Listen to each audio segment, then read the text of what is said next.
Bonjour Nicolas Bouzou.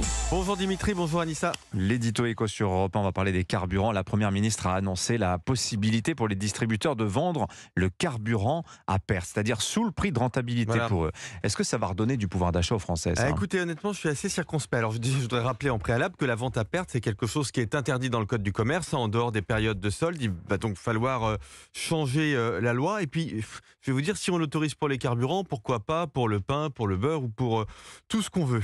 Cette mesure est, je dirais, un peu baroque par nature. Alors, je réponds, Dimitri, à votre question.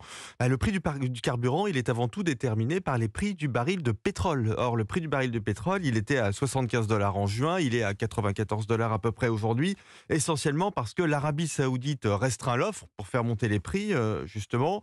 Bon, on a aussi connu des problèmes dans un certain nombre de raffineries et donc des restrictions d'offres. Comprenez bien que l'autorisation de vente à perte, ça ne change absolument rien à tout ça. Les marges des distributeurs sont déjà très faibles, c'est à peu près 2-3 centimes du litre.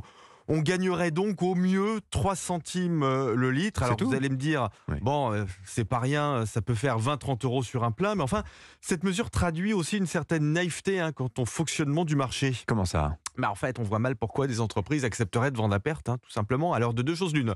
Si elles le font, en fait, elles risquent de restreindre leur production pour limiter les pertes et donc on manquera de carburant et on risque d'avoir des files d'attente dans les stations-service. C'est pas souhaitable.